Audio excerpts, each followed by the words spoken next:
told you there was a way to get your shop seen in front of thousands, if not millions of people, without having to learn lots of SEO. There is, and I want to share that with you today. Hey, I'm Pam Duthie, and I'm here to help you craft your career by sharing with you the tips and tricks that took my shop from failing to flying in just a few short years. So if that's something you're interested in, don't forget, hit subscribe and come back every week for more tips and tricks. Now, if you're just starting out or you haven't had much success selling online yet, it can be really easy to have those self-doubts of, is my item good enough? I mean, my mum's bought them. It seems like there's almost two types of people who go and sell online. The ones who are full of self-confidence and absolutely sure that their items are wonderful and it's not fair that they're not selling. And then there's the rest of us who have quite a lot of self-doubts. The imposter syndrome, saying, is my stuff really good enough? Are people going to even want to buy this? And I was there, I was completely in that group. When you're at the point when you're not really ranking for decent things, your SEO's not great, you're not being seen by a lot of people, you're not going to be getting a lot of sales. And you kind of want to know, is it really worth all this effort? If I put all this effort in and do great, but are people just not going to want my stuff? So I accidentally came across a strategy to get my shop out in front of millions of eyeballs without trying all the SEO stuff.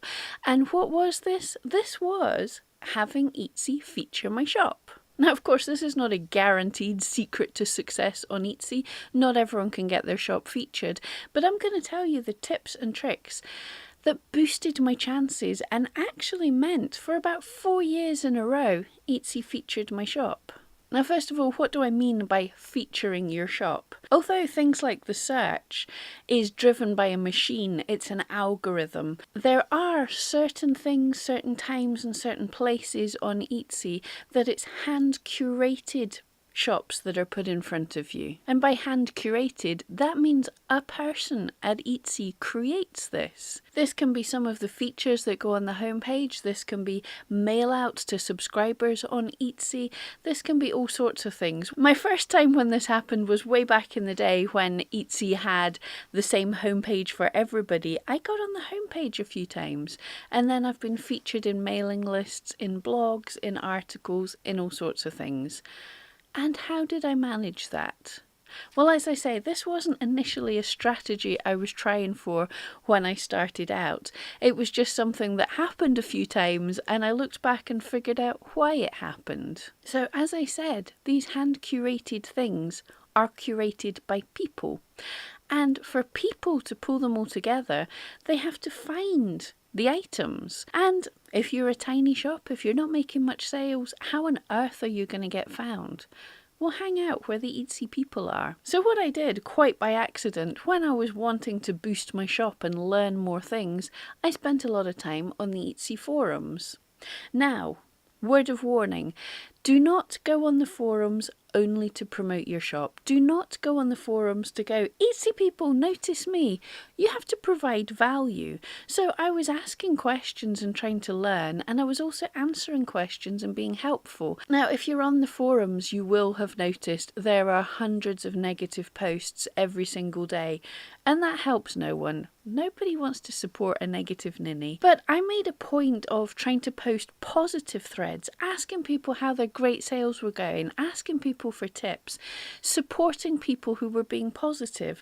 I'm not saying we look at everything through rose-coloured glasses or we lie, but if you sit in an echo chamber just talking about how rubbish everything is, then everyone that comes into the forums are just going to see how rubbish things are, and they're just not going to be making that effort. So if you're, to the best of your ability, a positive ray of sunshine in those forums, that stands out. People are going to notice you. Etsy people are going to notice you, and then they'll click on your shop out of nosiness. So this is step 2 of this strategy. 1 is get seen.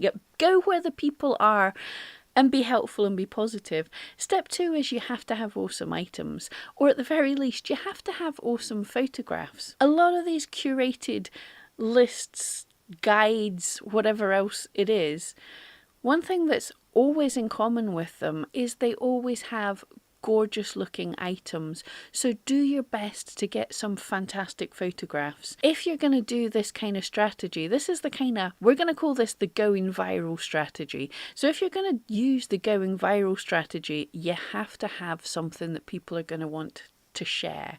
You have to stand out from the crowd.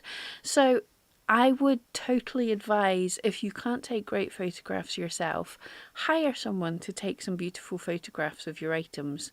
This could be worth it in the long run. And so the powers that be see you, they find your items, and they feature you. And what can happen? In an Etsy mail out, you can get seen by thousands, if not hundreds of thousands of people. I have, as I say, had several times this happen. I got, back in the day, I was on the front page of Etsy. I've been on the mail out, I've been on all sorts of things, and every time you completely notice, because the sales go a bit bonkers. Another thing to do here is you have to be kind of ready for this as well. The first time I was featured, I only had one of the item that was featured, so it sold almost immediately, and suddenly when people click, there's nothing for them to see anymore. So make sure, if it's something you can make more of, try and have on your popular, most beautiful items, try and have more than one in that listing. So if it sells, it'll renew straight away. And this is really going to boost yourself. If people are clicking and clicking and coming in, you're going to be going up in the SEO as well. So for a short time, going viral it's a spike to nothing, but it gives you that thing that says, if people see my item, they love it and they like it. So this is not a strategy that is going to blow your shop up and see you making millions of sales in the next year. This is a spike. This is a peak that'll let you know, if people see your items, they love your items. And this works for a lot of other things as well. If you're seen in the places where the people are and they like you, they're more likely to feature you. So websites and blogs, all sorts of things. So have a look, find out where the influential people hang out and genuinely make friends with them. The more you're friends with these influential people, they need to find things to push to their audience. They need to make content for their audience. So if they find you, your stuff's awesome, and they like you, they're more likely to push you forward. So that's one quick tip to get your items seen on Etsy. Hope that helped. Thank you so much.